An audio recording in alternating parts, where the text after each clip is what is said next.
And it was like the horse just took a deep breath and was like, finally, somebody who knows what they're doing.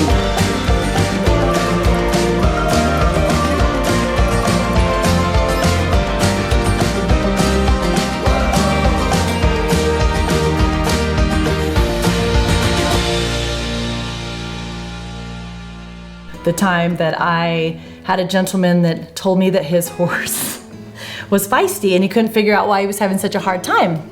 So as he pulls into this location, I'm in Florida at the time, he says, so I'm having all this trouble, and this is a Mustang, he tells me. He kind of like, this is a Mustang. I says, okay. I said, pull her out of the trailer. So he pulls her out of the trailer. No, he's not, this is not a Mustang.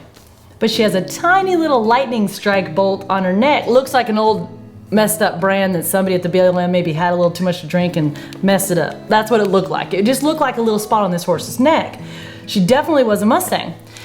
So he says, well, I'm having all this trouble with her. And I said, well, okay. And as he opens up the back of his trailer door,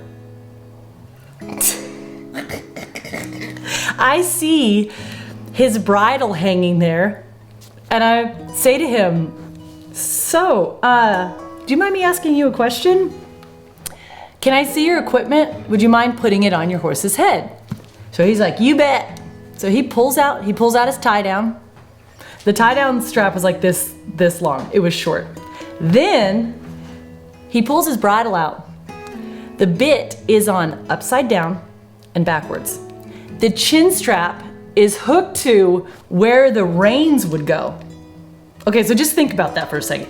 This thing is so discombobulated and upside down and backward. This poor damn horse was like getting out of the trailer going, help me, help me, help me. And while that happened, I says, you know what, I think if we make one little quick change, like take this bridle and like just throw it in the river back there, I think you won't have any problems. And sure enough, we pull her out, I just put a plain old snaffle bit on this horse. And it was like the horse just took a deep breath and was like, finally, somebody who knows what they're doing. So he put it on and literally the bit was at the bottom of the horse's teeth, clanking, but the bit was turned the wrong direction. And then of course the chin strap was hooked in the wrong place. So when you pulled, all it was doing was hitting her in the teeth. So she was obviously very uncomfortable. Hope you enjoyed today's episode of Horse Stories on Global Horse Network. We'd like to thank this month's sponsor, Snafflebit Clothing Company, for all your horse and apparel needs. Visit them on the web at snafflebitclothingcompany.com. If you like what we're doing or you don't, make sure that you put it in the comments below, because there's nothing I like better than to aggravate somebody like a sand burr under your saddle pad. Be sure to share our stuff on all the social media platforms, because that's what all the cool kids are doing.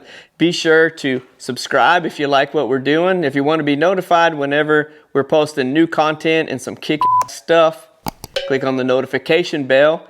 If you like what we're doing, click the like button. If you hate what we're doing, click that bad boy twice, because there's nothing that I enjoy more than a good hater. And as always, ride hard, be safe, and have fun.